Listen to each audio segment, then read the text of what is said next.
and welcome back to the True Crime Guys podcast. I'm Michael. All right, we got a crazy case for you this week. A small town tragedy turned into a mystery. Absolutely. A lot of intrigue here. Absolutely. This is one of those cases with plenty of twists and turns. You think you got it figured out, then you're like, wait, that doesn't add up. You know, some other cases come to mind, like for instance, the suicide of I think it was Ellen Greenberg. Was that her who it was ruled a suicide and she stabbed herself 20-something times in the back, allegedly? You know, it's like these cases, man. These cases never cease to amaze me. The extent that people will go to stage a crime scene. You know what I mean? It's pretty insane. Well, should we get into it without giving too much away? Let's do it, man. All right. Let me talk at you a minute, creepers.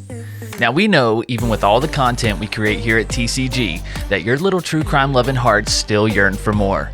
And that's why we try to keep a lookout for other badass true crime podcasts that we ourselves enjoy and therefore want to promote.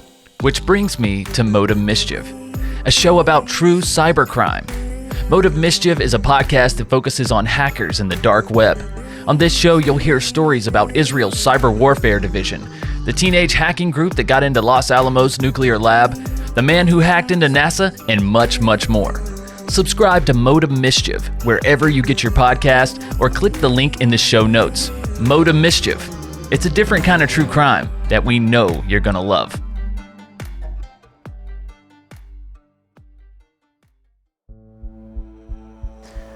My father, he loved everybody and he loved his job especially, but more than just his friends and his job, he loved his family, most importantly. He always had a really huge sense of family fundamentals and everything like that. And he was just always a happy guy, always smiling, always saying hey to everyone. And, he was just all around just a man's man, just a great guy.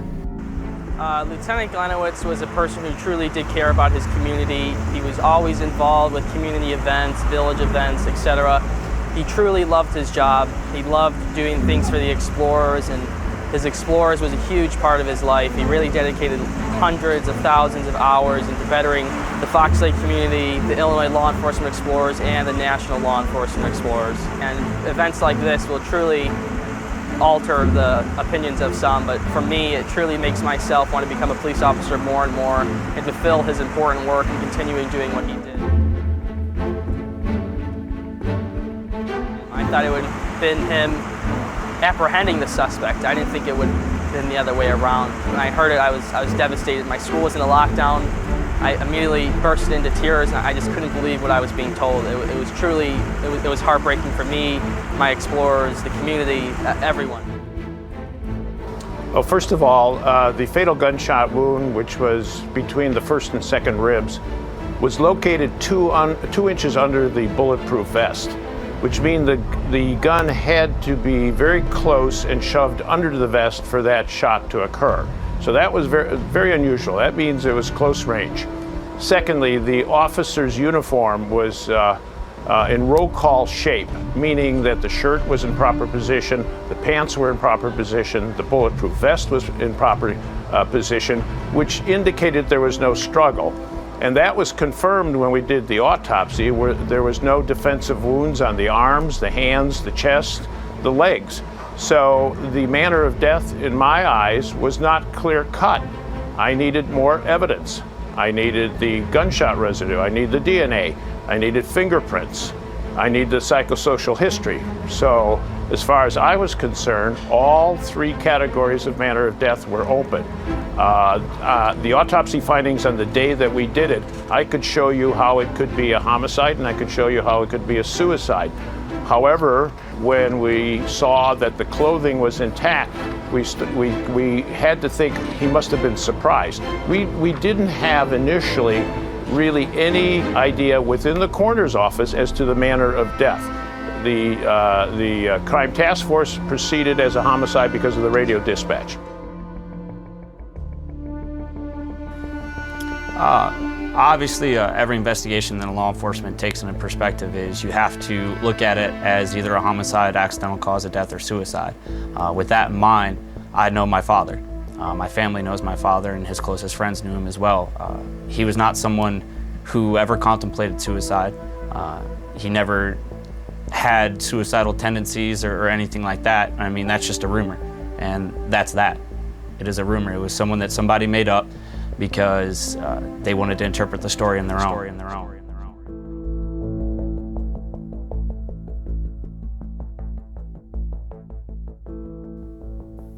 All right, for our case this week, as we mentioned, we're doing a small town tragedy that turns into a murder mystery. And this small town that we keep mentioning is Fox Lake, Illinois, which has a population of about 11,000 people and is a recreational hub for boaters that tend to avoid Lake Michigan. So it's, I want to say, a little bit west of Lake Michigan. And it's a small town that's just absolutely surrounded by lakes. Like, seriously, they could spare a few for the rest of us that would like to boat and do some recreational stuff, especially those of us that have Lake Mead. I was about to say, especially those in Las draining. Vegas who need water. Yeah. Yeah. But yeah, they're just absolutely surrounded by it. It's like a boater's dream, or fisherman, or whatever, water skier. Yeah. Yeah, absolutely. It actually looked like a really cool place. Like this tour that I say I'm going to do when I retire, or I'm going to get an RV and like retire. I'm scheduled to retire by like 49, with 30 years into the company I'm at. So yeah, I have this dream of getting an RV and just touring the country and finding the, perfect little small town. Like this one would be, obviously it'd be pretty brutal during winter being in Illinois. Yeah. And I don't know how many of those lakes are frozen, but then you get into ice fishing and maybe some hockey and shit like that. It seems like this would be on the short list of like one of those really cool small towns. Yeah, I could see that. I would definitely stay in the South during the winter though. I would explore that northern hemisphere of the United States, in the summer. Is it going to get crazy up there, man? You get up towards Wisconsin and shit, they like park cars on icy lakes and don't even worry about them. It's crazy. We need to grow our Patreon a little bit more if I'm going to have a summer home as well as a regular home.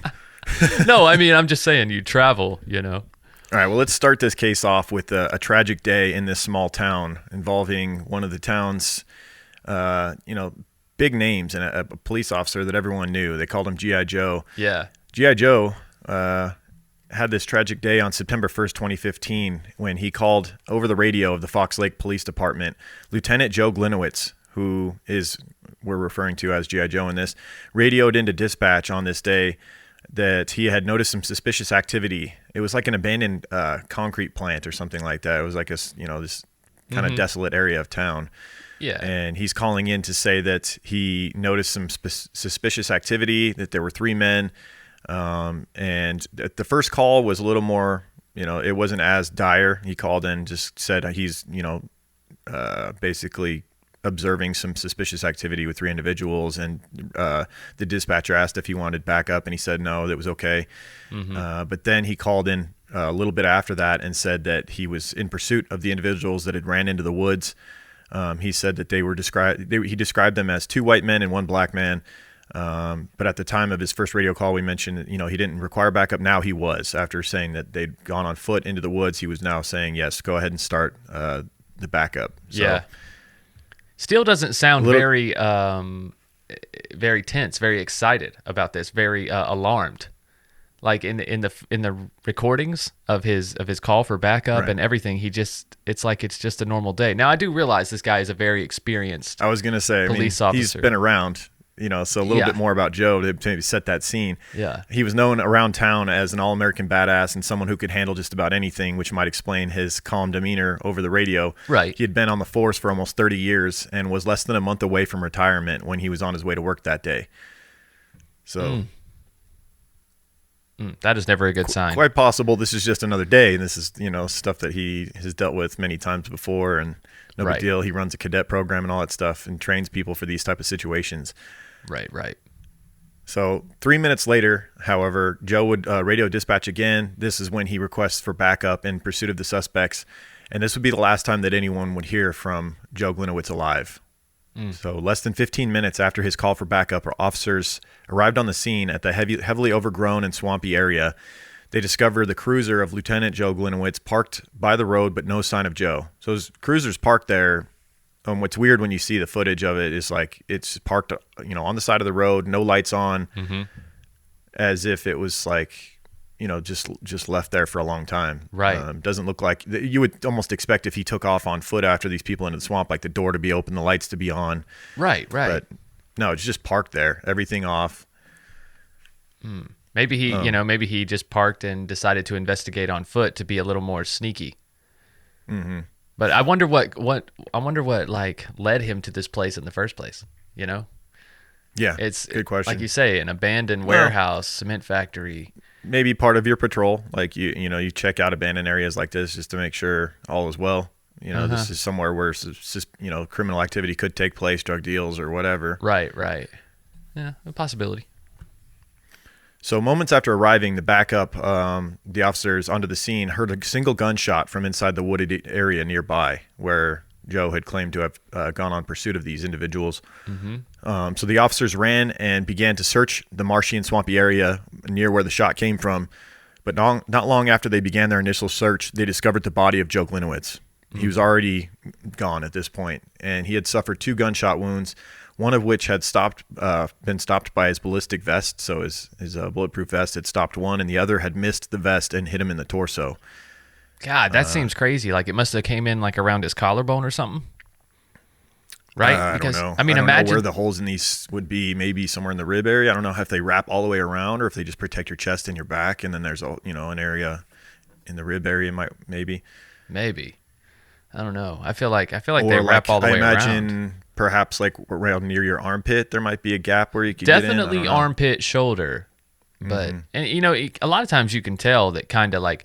When an officer's wearing a vest, you can kind of tell that right there around his neckline, Of course, you don't want to be choked out by this freaking bulletproof vest. And can you imagine wearing something that's you have to be able to move. Yeah, you got to be able to move and also be able, your body's got to be able to breathe in there too.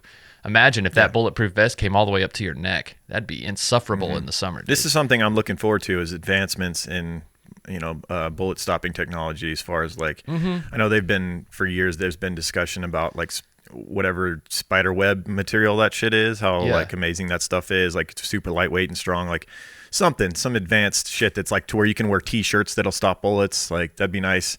Wow. Yeah. We see these school shootings and stuff. If we could advance technology as far as that stuff goes and allow the average person to be safer walking around with very little heavy material on, it'd be nice. Right. But it has to have some sort of a sad state of affairs that we even have to talk about that, but it is what it is. Yeah. Hopefully there's other options and things we can do as well. Yeah. But like, I just can't imagine a t-shirt ever being able to stop a bullet, man. Even if the t-shirt doesn't tear, like it's still, it's just going to suck that t-shirt into that bullet wound into your body. And maybe it's easier to remove the bullet though. And you have a much better chance of living if you could just like pull your shirt and just pop that bullet out. Wouldn't that be insane? I'm sure there's fabric. Yeah. I'm sure there's fabric like that. You hang it up, you stretch it, and a bullet won't penetrate it. But I don't know. That seems almost impossible to me at this point. But who knows? I don't know. I wouldn't rule anything out. No, absolutely not. Absolutely not. I'm just saying to me, somebody who has no fucking idea. Right. So Joe's body would be found about 50 yards away from his police cruiser, and strewn about nearby the crime scene were several pieces of the lieutenant's equipment, including pepper spray, baton, taser, and his radio. So all this stuff was thrown about during an apparent scuffle with these individuals. Most importantly, however, was that his service weapon was not immediately located with his body, so his gun's missing, leading police to believe his assailants were now armed and on the run with the police officer's service weapon. Right.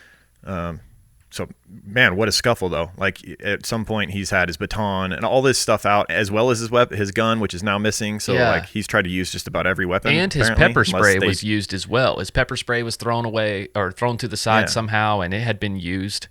They were able to tell that. So, something went down here. So, this, of course, now sent the small town of Fox Lake into full lockdown effect. And a massive manhunt would last for weeks and had begun in search of the local heroes' killers. So over 400 local law enforcement officers were assisted by agents in the FBI, the ATF, were all in on the search. It was all hands on deck. So that you imagine helicopters, like the government's even in there trying to find out who did this. Oh yeah, of course. Which blows me away that it even took this long. If 2 officers arrived on scene, heard a gunshot, immediately went towards the gunshot, and were still unable to find any of these suspects, ain't that crazy? Yeah. That's just... And also, what's odd is that they get there and they hear 1 gunshot when we know that there was 2. So clearly there was a gap between the first gunshot and the second if only 1 was heard when the police got there. Were there any witnesses that heard the first one? No. Nope, no one heard the first one. Interesting. Yeah. Okay. So the intense search started from the moment that they found Joe's body. Since his sidearm wasn't immediately located at the time of the discovery, the officers thought that they had armed and dangerous individuals now on the loose, obviously. So his weapon was eventually located, though, and it was, in fact, nearby the crime scene. It was basically in some brush only feet away from Joe's body. They didn't realize that until later, and the search was already underway. But that must have relieved the town a little bit to know that his gun was in fact near him and that they didn't have that. But that being said, these are dangerous individuals nonetheless, apparently. Also, why would they want to take the gun and then take a chance on being caught with that gun? And then it's a no-brainer, right? Why take the cop's gun? You've already killed him. Just leave that shit there. Yeah. There's no reason to take it. Yeah. So sadly, the police didn't have much to go on in terms of suspects, since Lieutenant Joe had only described them as 2 white men and 1 black man.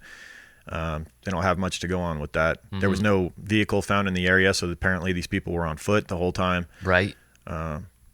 Police did bring in canines, and even through thermal imaging cameras brought those out to try and search the swamp areas, but every time with no luck. It was as if the 3 men had somehow managed to take out G.I. Joe and then vanished as soon as they pulled the trigger. That's what it seems like. So, quite a mystery going on here. Absolutely. And then you think about the timing of it. It's the week of his retirement. And once again, what was he doing out in this area to begin with? Like, strange timing. Some odd things here, yeah. Also, why doesn't he ask for backup right away? That is what blows me away when I looked into this case. At the beginning. Yeah, I mean, what obviously, could these other officers be up to that's so important that him alone in the woods with 3 suspicious individuals isn't enough to require backup? Right. You've already established that you're on foot chasing these individuals, right? 3 of them. So you're outnumbered. I get it. You're G.I. Joe. I get it. But still, you're outnumbered. You don't know what they're capable of. And then you say, "Oh, I'm good for now." And then minutes later, you ask for backup. I don't know. It just seems weird to me. It just didn't strike me. It struck me as very odd when I first started looking into this case. Yep. So the public in this small town was obviously angsty, and everyone was becoming frustrated as they try to find, Joe's killers to no avail. But as the weeks go by, Joe's police record is released, and it begins to shed some light on what kind of cop Joe really was over the past 30 years. Uh-oh. Reports began to come out about Joe's behavior and even more about his mysterious happenings with money that should have been going to his Explorer program, which we'll talk about, but wasn't. And after 2 months of investigating the death of Lieutenant Joe Gliniewicz, the police were ready to report on the findings. This all-American badass may have been a little bit more bad than badass as far as this town's concerned. Okay. Some pieces are coming together. But before we go into that and the police's findings of this investigation, let's talk more about Joe and his early life and his career with the police department. Okay. So Joe Gliniewicz was born Charles Joseph Gliniewicz on August 25th, 1963 in Libertyville, Indiana.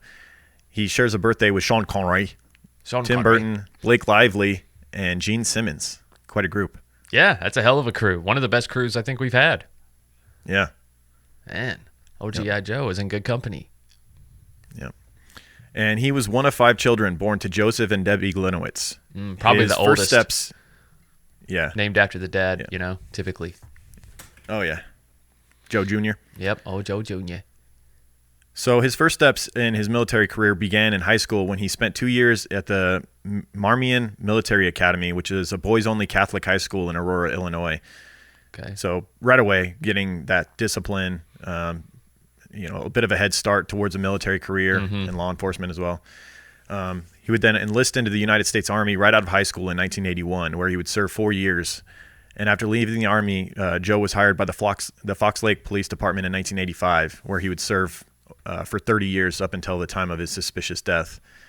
After Joe's first year as a cop, he joined the Fox Lake Police Explorers Post 300, part of the Boy Scouts of America that teaches young adults about law enforcement. So he's become this,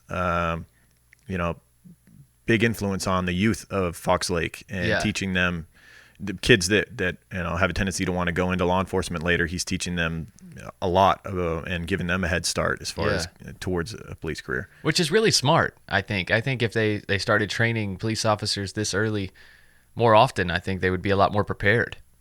For hand-to-hand combat. Assuming you have the right trainers in place. Yeah. Well, I mean, I think Joe knew his shit. I think the bad aspects of his life weren't necessarily in his techniques. Yeah. It was another thing. And let me teach you kids how you embezzle from the police department. Different programs. No, you don't teach that. You got to learn that shit on your own. Right. So after 1 year with the Explorers program, he was running the post. And it was within the first 3 years of his time as an officer that he met and married his wife, Melody. The two of them would remain married for 26 years until Joe's death. Wow. And they would also have 4 sons together, one of which would follow closely in his father's footsteps. Yeah, it's easy to tell which one that was watching the documentaries. I'm like, holy shit. Yeah. I'm like, that one looks Right. just like his dad. He's like tattooed. You could tell he like works out and stuff. He wears like American flag hats every day, Yeah. He's definitely following in his dad's footsteps. And then the other two look like they were like professional software engineers or something. Or 2 of the other ones that I saw. I didn't see all 4 boys in the documentary, but it's interesting the way kids differentiate from their parents, right? If you have a lot of kids, I would say, if you have 3 or 4 kids or whatever, there's always one or so that kind of follows in their parents' footsteps, but they all don't want to do that, right? It's like, nah, that spot's already taken. Like, Joe the third is already like dad. I'll just be whatever, Yeah. It's just interesting. Yeah, Joe, his son's image and Joe's image was looked at as kind of a reason for his success, or part of the reason for his success in running the Explorer program is that he could, the youth identified with him because he didn't fit the mold of your typical police officer. He had more of a bad boy vibe. He had the tattoos and smoked cigarettes like a chimney. Yeah. And he also had a sense of humor as well. Yeah. He didn't take himself too serious. Yeah.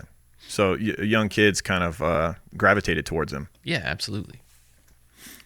During Joe's time as an officer at Fox Lake, he also served 23 years in the Army Reserves, earning accommodations and medals in what his eventual personnel file would list as too numerous to mention as far as the medals and accommodations.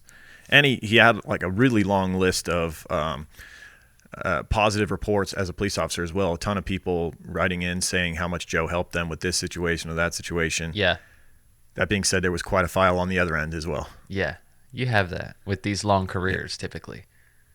Yeah, you deal with people so much in the public as an officer that I'm sure most officers have a file of good and bad as well. Exactly. That's what I'm saying. Like, just doing your job, even if you're just doing what you're supposed to do by the guidelines or whatever, you're still going to anger so many people over the course of 30 years as a public servant that you're going to have some bad shit in that file.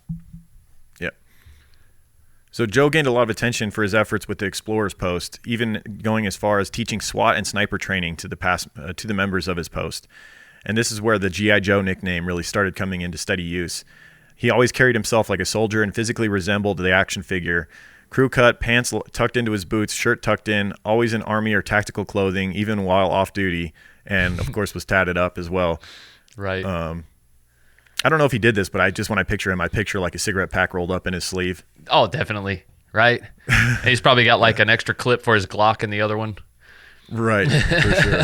Lots of extra pockets with ammunition in them and shit. Yeah, guys like him never want to be caught sleeping, right? You never catch this dude in like shorts and flip-flops. You don't catch him in this. Definitely a tactical knife in his boot, for sure. Oh, yeah. Maybe another, like a little 380 or something in the other one.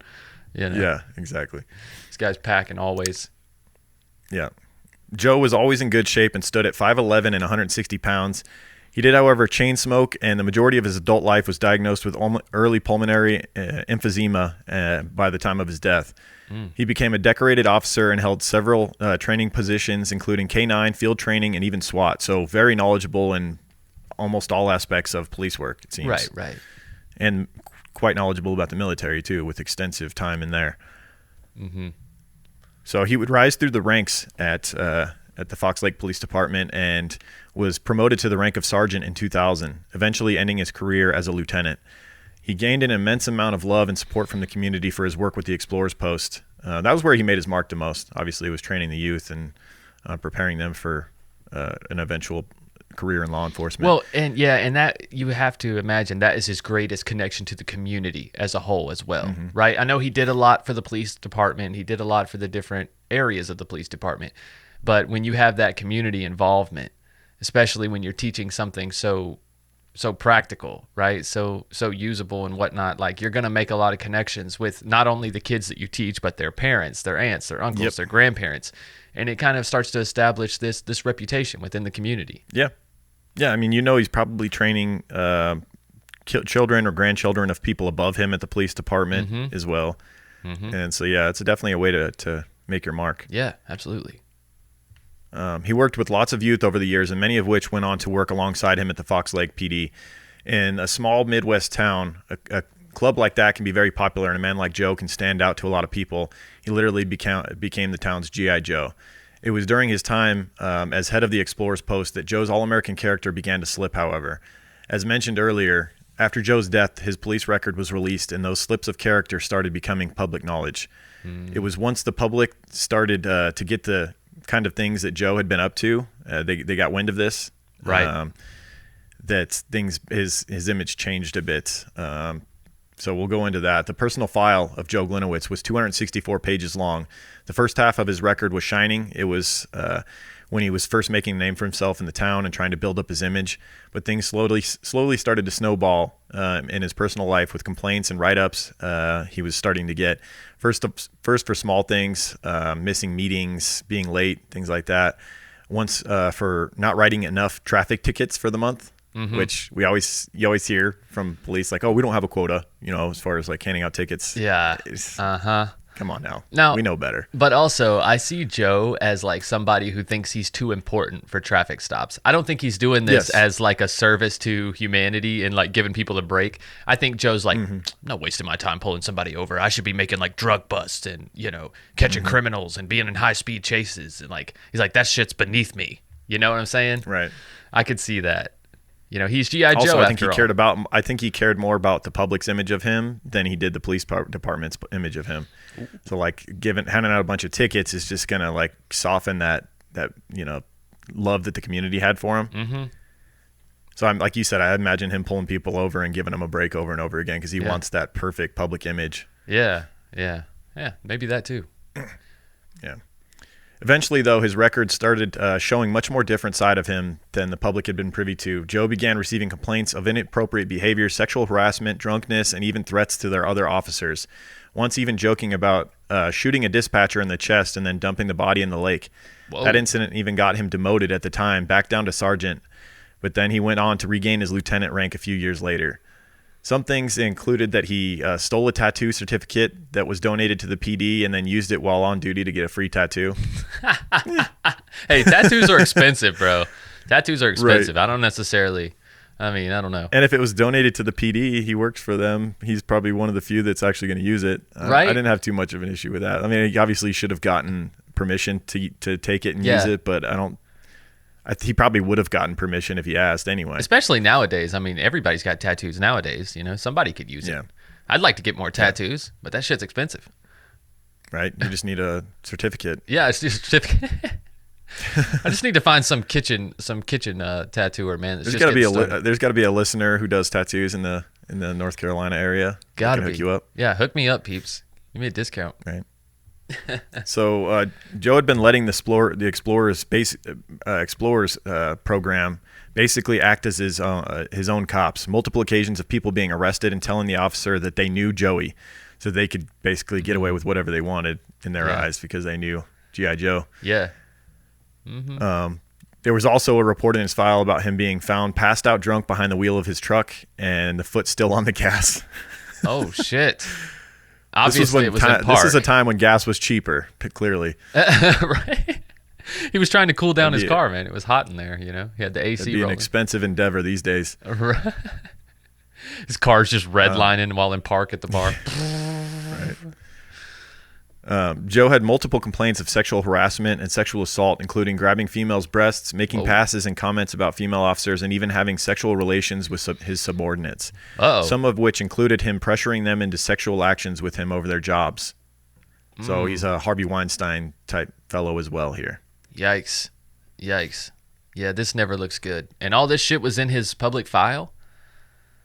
I don't know if it became public after his death, or I'm sure this was not public common knowledge in the community until after his death. Like Right. people probably would gossip about it that knew him and knew the police department well, but Yeah, but I don't these think reports, the majority these of the reports town knew had, about this. but these reports had to be filed. I mean, maybe his report was his actual file was being kept secret, but that shit had to be in there. So that means other officers Oh, yeah. probably knew about this stuff.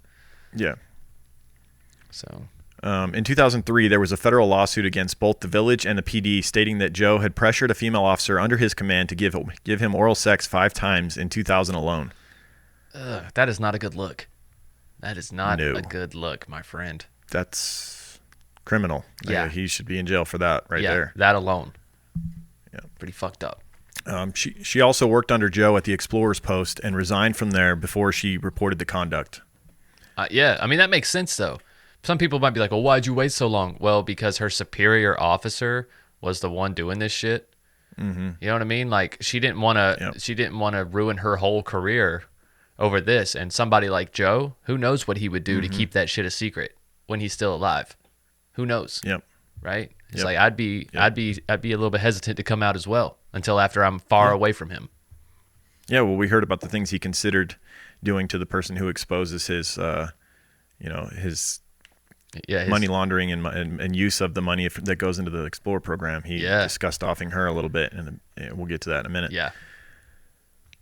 So this lawsuit against him and the police department stated that the chief was informed of Joe's actions, that his punishment would be 30-day suspension and recommended sexual addiction counseling. He wasn't requiring, though, only recommending. So, that's effective. Just recommending someone do something when they've clearly been abusing their power rather than making them do it. Right. Yeah.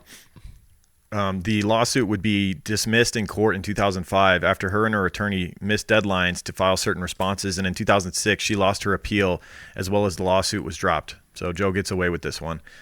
All of the reports against Joe came to a head, however, in 2009 when a group of fellow officers wrote a letter to the mayor that outlined Joe's behaviors and his actions at the PD. So that talk a minute ago about, do you think the other officers knew? Yeah, they definitely did, because they they knew. actually band together to try and expose what he's been up to.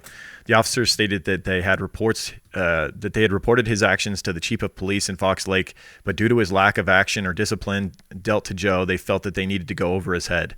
So he clearly had the chief on his side, which allowed him to get away with a lot of stuff for a long time. Yeah.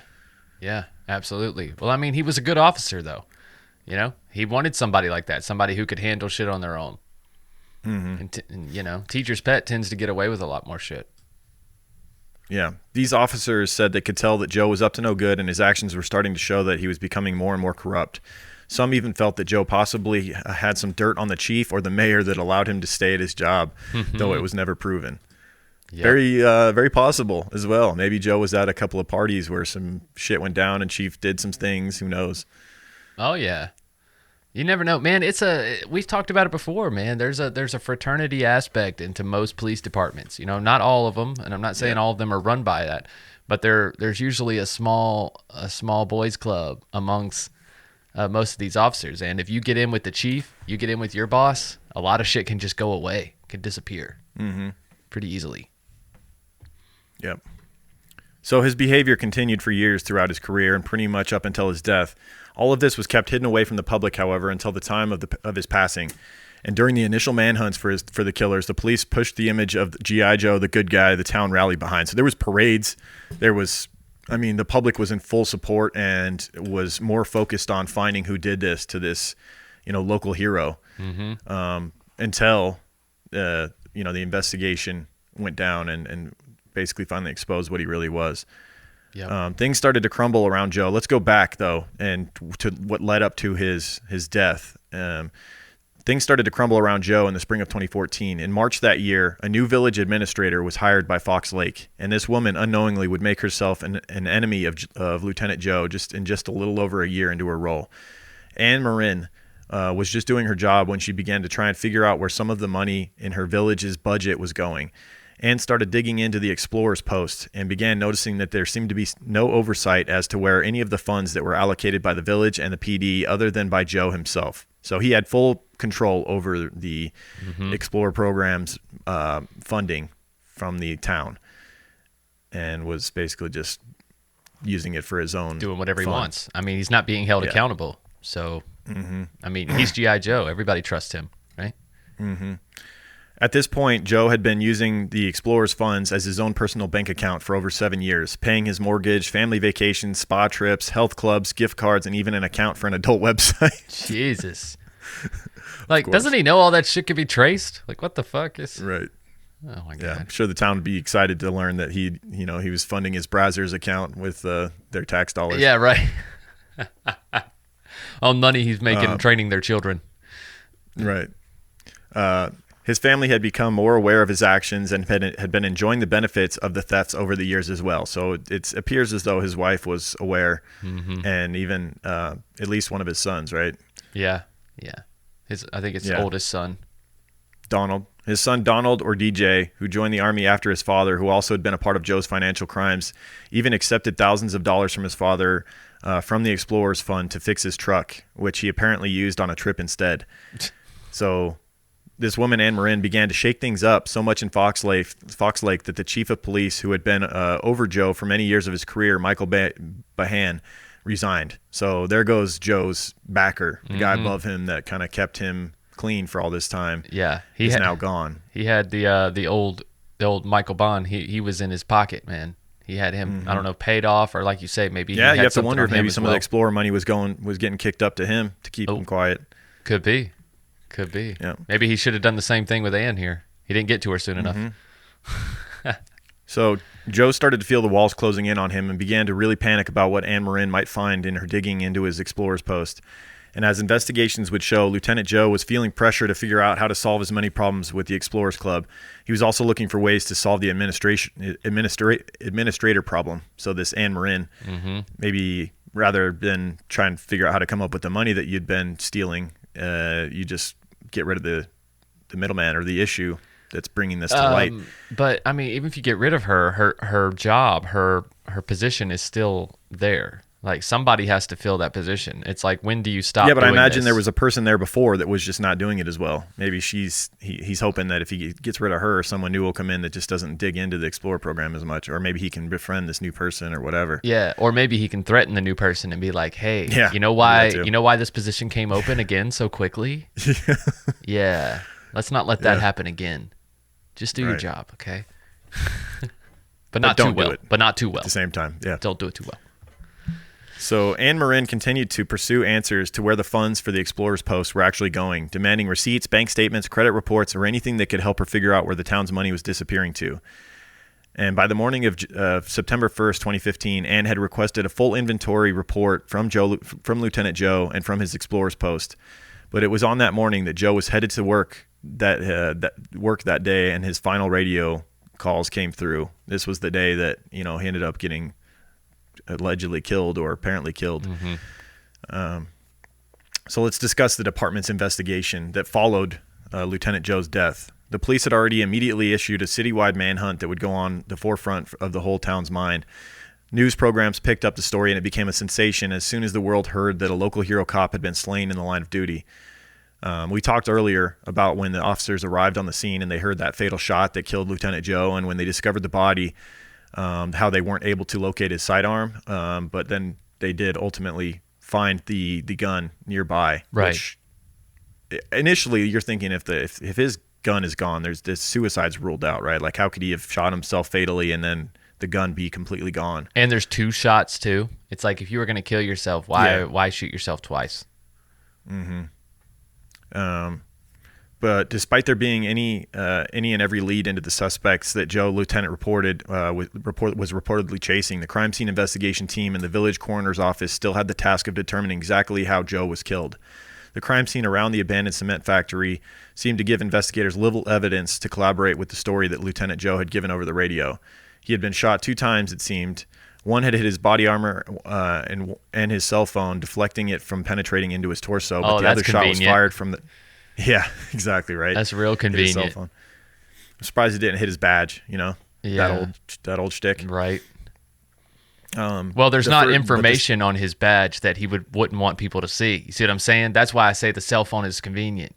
Oh, I see what you're saying. Imagine the evidence on that cell phone, bro. Yeah, Very true.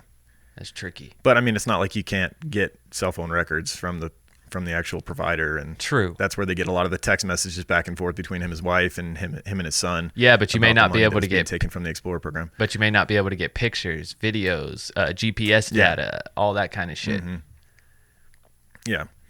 So the first shot, as we mentioned, went through the vest and through the cell phone. The second shot was fired under the top of his vest at a downward angle, hit his pulmonary artery, and caused him to bleed out in a matter of minutes. So that answers your question earlier about how it would have gotten past the vest. Downward angle, like basically in the neck area that you mentioned. Yep. Yep. They could find no evidence of anyone else ever actually being on the scene of where Joe was killed. What they did find, however, was Joe's side arm laying about 3 feet from his body. Apparently, the area was overgrown and swampy, so much so that the gun wasn't able to be located within the first several hours. So that Apparently. rules out, the possibility of it not being a suicide. At least now that's in the cards potentially. With the gun being located and the rest of the crime scene being examined, the investigators began to notice many things that weren't lining up exactly with homicide. While Joe's gear and radio were strewn about, seemingly used and lost in self-defense, there wasn't actually any signs of a real struggle that took place. His body and clothes weren't disheveled or scuffed up. So if you're getting into such a scuffle that all of your weapons and defense mechanisms are strewn about, but yet it would only make sense that there would be some scuffs on you, scratches, your clothing would be torn, something for sure, but none of that. He was basically immaculate aside from the gunshots. Yeah. That is odd. Yeah.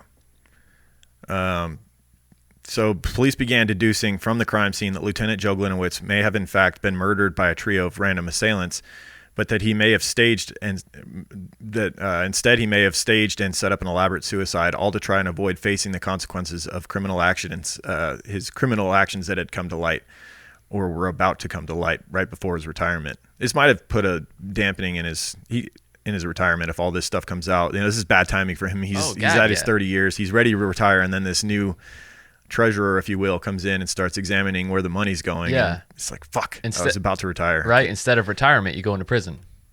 Yeah, it don't look good. So the truth finally comes to light on November 4th, 2015, when the Fox Lake Police Department, the lead investigator on the case and commander of the Lake County Major Crimes Task Force, George Flinko, announced to the public that the investigation into the murder of Joe Gliniewicz had come to a close.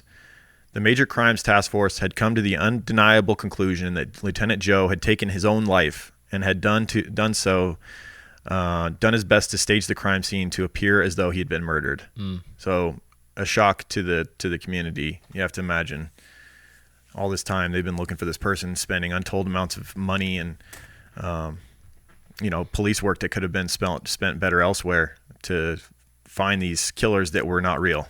Lord, yeah. Because the resources they use to find a killed cop or to solve a killed cop's murder is extensive. Yeah, endless, extensive. There's a lot of overtime paid, a lot of helicopter searches and things like that, all Which for nothing. Has been speculated that a lot of insiders within Fox Lake Police Department knew from the get-go that this was a suicide, knowing what they knew on Joe, and yet they took the overtime anyway. There's been some speculation about that. Yeah. Well, what are they supposed to do? They're just officers. What are they supposed to do? Come out and be like, "Nah, we think he committed suicide." Like, if you're just an officer, you're just a beat cop. What? Nobody's listening to you. It doesn't matter if you do know that it's bullshit. You got to go do your job. That was your orders. Yeah. Yeah. So Joe had elaborately called over the radio, gave vague IDs of his attackers, placed his gear around him in an attempt to show that he fought for his life before ultimately firing the fatal blow on himself as soon as officers arrived nearby. So you have to think he heard them pull in. He had already fired the first shot, like either before he called or shortly after calling dispatch on the radio.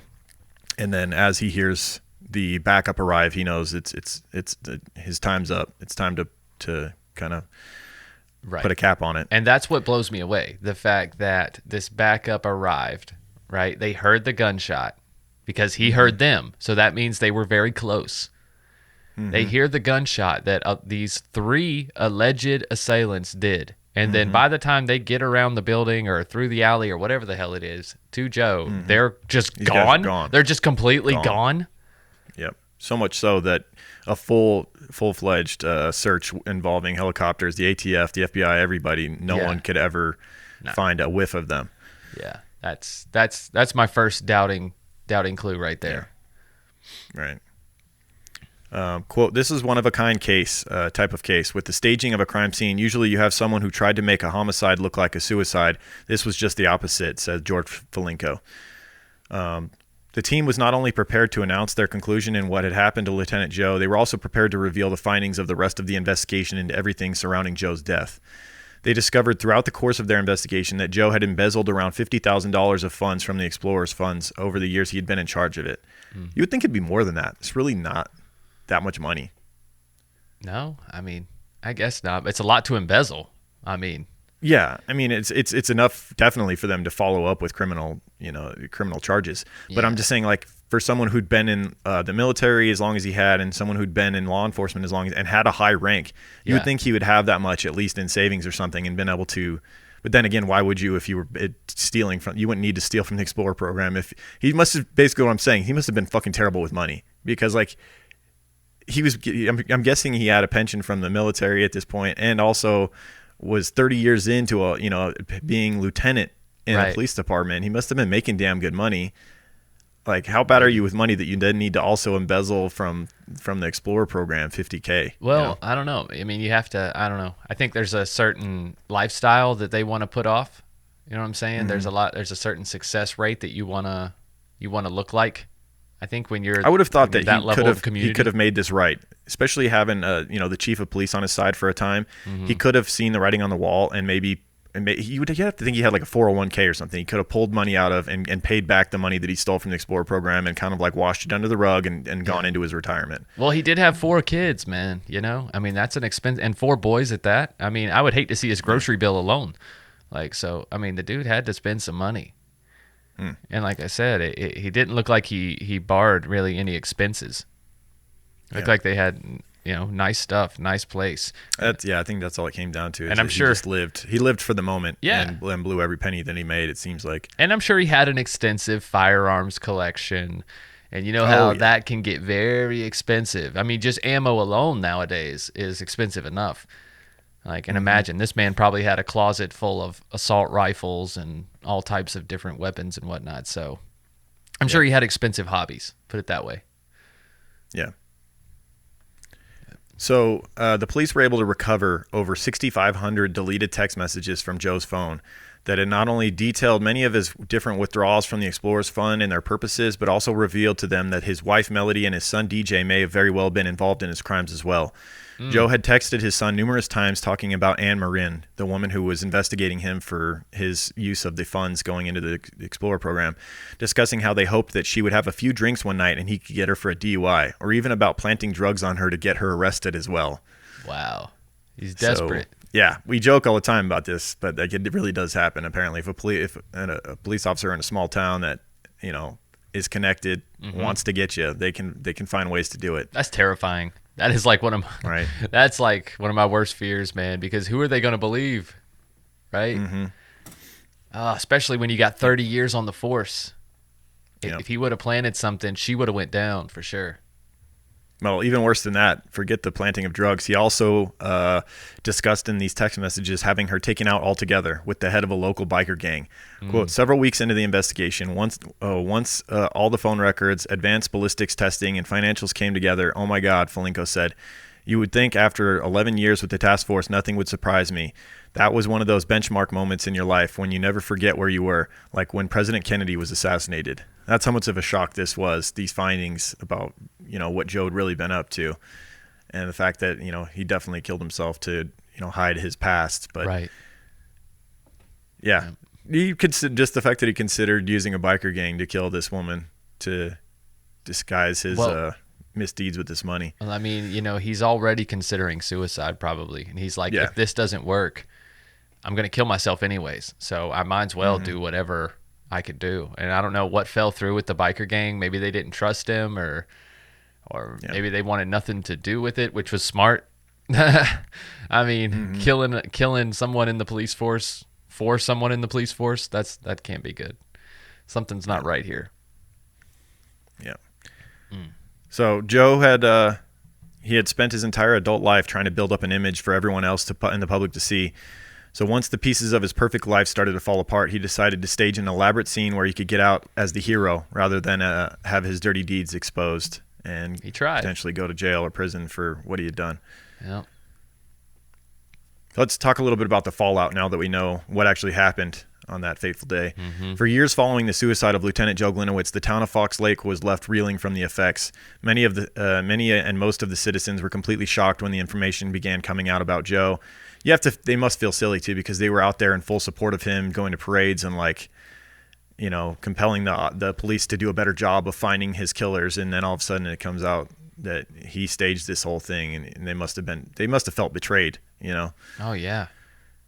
Yeah, and silly in a way. You feel really silly, like dedicating all that time. There were businesses who were dedicating days to this man. It's just, that's heartbreaking. Yeah, he had such a good reputation amongst the public that some were horrified when the reports came out. Some didn't even want to believe it. There was actually, do you see the interviews of people on the streets that were saying it was a conspiracy? Well, there's people that now still don't believe it. They still don't. Yeah.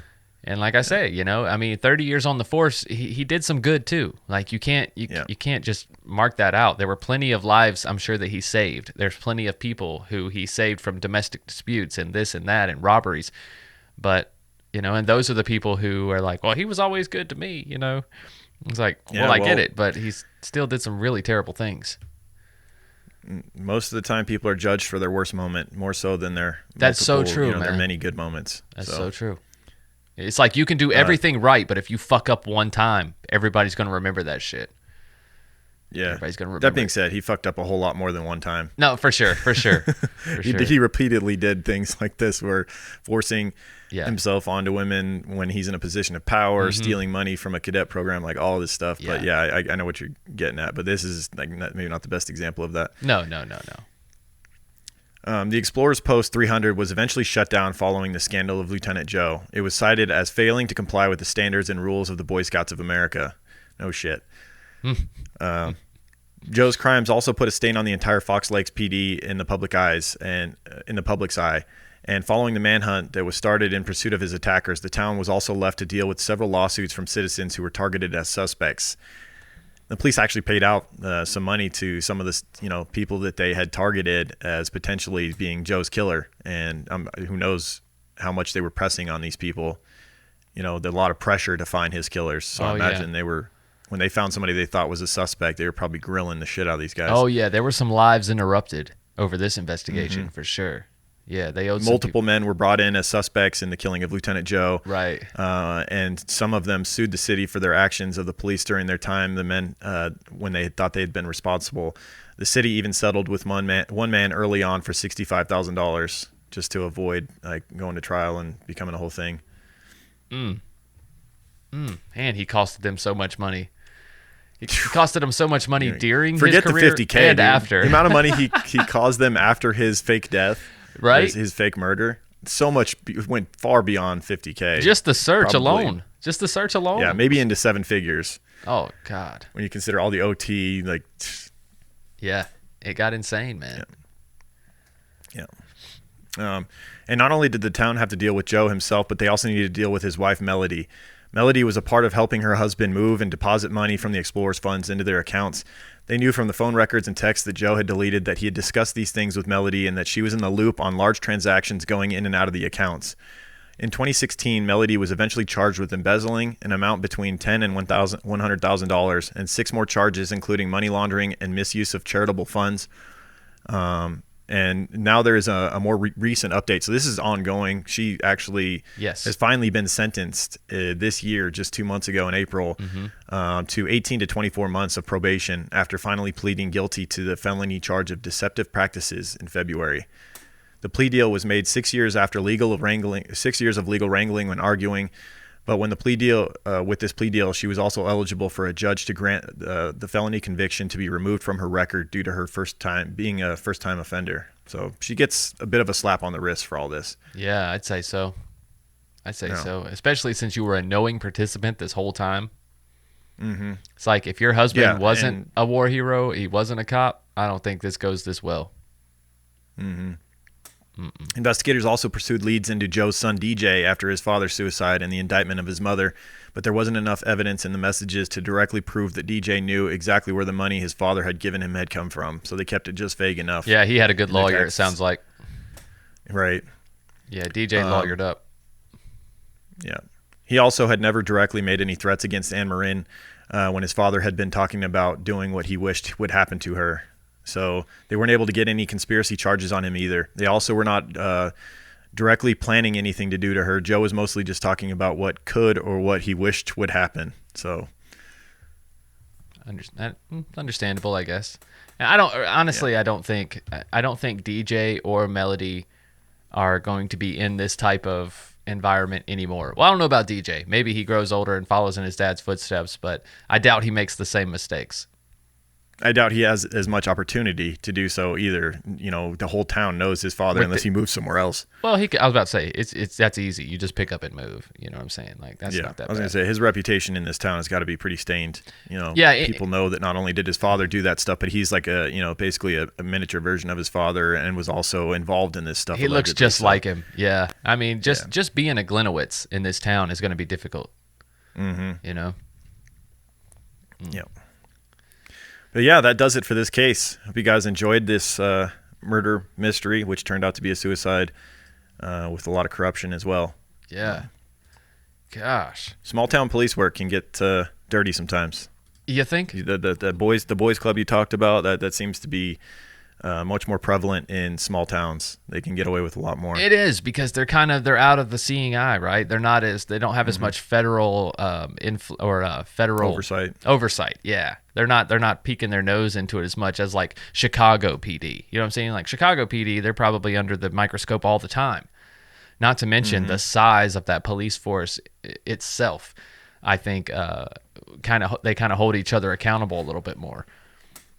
But in these small towns, I mean, especially when you have a war hero of this caliber and someone with the right, charismatic attitude, the right training or whatnot, I mean, they can come to this small town and just take over, which it kind of seemed like Joe did. I realized he wasn't the man in charge, but it seemed like he had a lot of pull in this small town.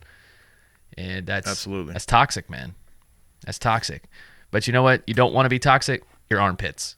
You do not want toxic armpits. Good one. You know what I mean? Yep. Nobody likes Definitely that. Definitely no. Yeah.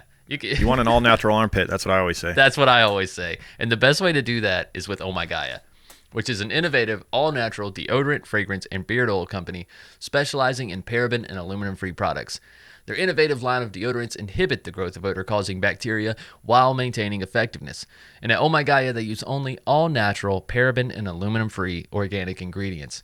Guys, there's tons of scents to choose from vanilla to cherry almond, sandalwood, lavender, lemongrass, Egyptian musk, one of my favorites, coconut, dreamsicle, leather, lumberjack, honeysuckle, fireside, bergamot, amber, pear, sweet pea, sailor, barbershop, another one of my favorites, and so much more, guys, including our very own scent, True Crime Pine. I always keep a jar of True Crime Pine on hand. That's the ones I give out to friends and family, and I like to wear it. It's a nice unisex scent, and it goes great with everything. It really does. If you don't know where to start, try with some True Crime Pine.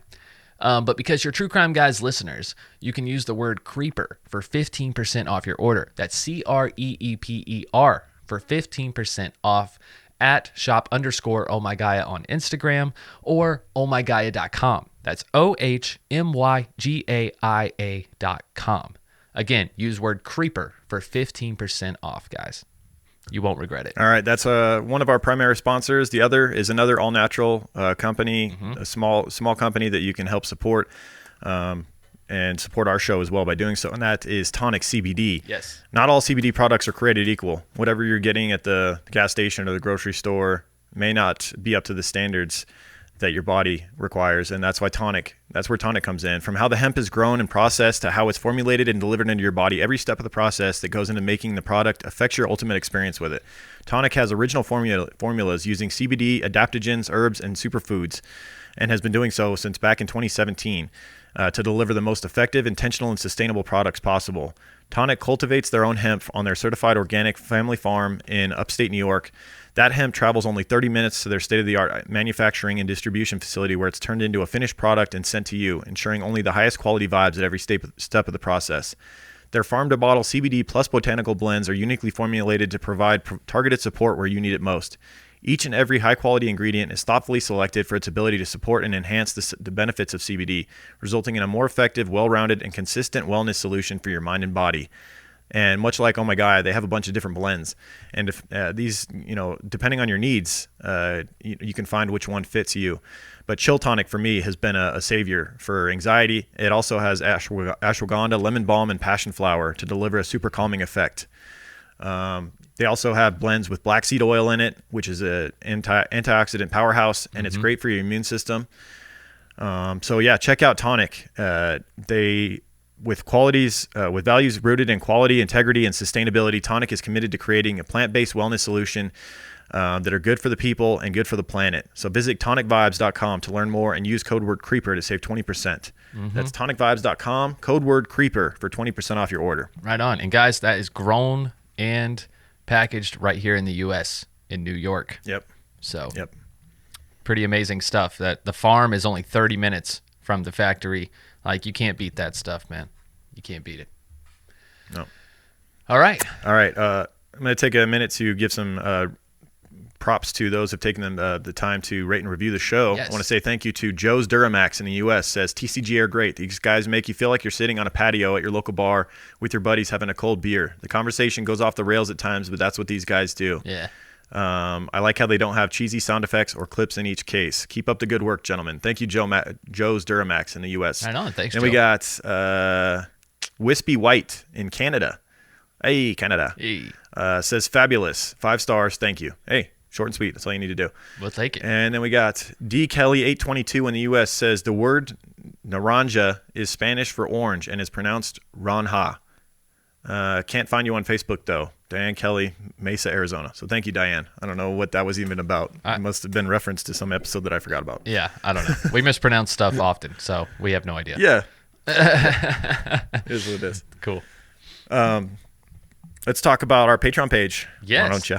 Yes, absolutely. Patreon.com/truecrimeguys. Guys, look right below the description of this episode, and you'll see a link with all caps. It says everything True Crime Guys. If you click that link tree, it will take you to everything that we create, including our Patreon page. Or you can get there, patreon.com/truecrimeguys, like I said. We have a $2 tier where you can jump on to hear all of our monthly exclusive episodes. For 1 week a month, we are not on the free platform, and that week we are on Patreon.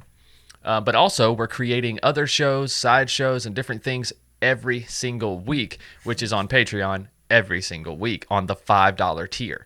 So if you sign up on the $5 tier, you'll get access to Just the Banter, a show that me and Lauren do every single Friday, where we get on, we answer listener questions. Sometimes we ask our listeners a question and then talk about their responses. But like I said, that's every single Friday. Pretty soon we'll be moving the recording day of Just the Banter to Mondays. So you guys will be participating on Sundays, but the show will still come out on Fridays and hopefully early Friday morning, 12 a.m. So you'll have it for your Friday work shift and to start your weekend. Also, we have Strange Shorts that comes out every single Monday. Me and Andy, another member of TCG, we sit down and we talk about strange but current cases and true crime and things that are happening all around the world. And then what else we have on Saturdays? Lauren does 5-Minute Murder Show with video every single Saturday. I think you just released episode 10 of the 5-Minute Murder Show. So that's every single Friday. What else am I missing, Lauren? We got Higher Thoughts sprinkled in there.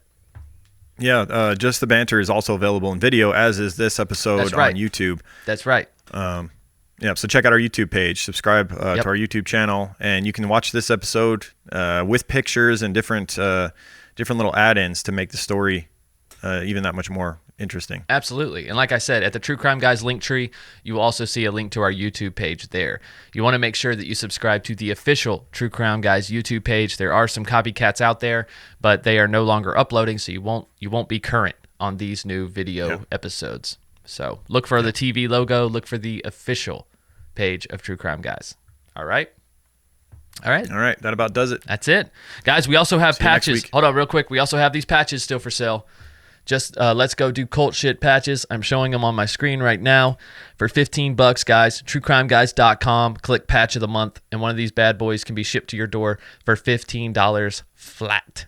Okay, $15. So let us know. We're selling out of them things quick, and once they're gone, guys. Those are coming straight from us. No third party, no nothing like that. So if you'd like to support the show and get something cool for your bag or your jean jacket, I'm gonna get a jean jacket and put all these on there. It's gonna be dope. But we appreciate it, guys. Any way that you support the show. So, all right, that's it. That about does it, everybody. See you next week. Keep creeping, guys. True crime guys, in the desert we like a mirage. It's okay if you clicked on us cause you thought we was True Crime Garage. Now we ain't mad at you, sit down, let us talk at you. I'm talking to the creeper army, we out here making murder, get murder. True crime guys, in the desert we like a mirage. It's okay if you clicked on us cause you thought we was True Crime Garage. Now we ain't mad at you, sit down, let us talk at you. I'm talking to the creeper army, we out here making murder charming. You hush your mouth, boy.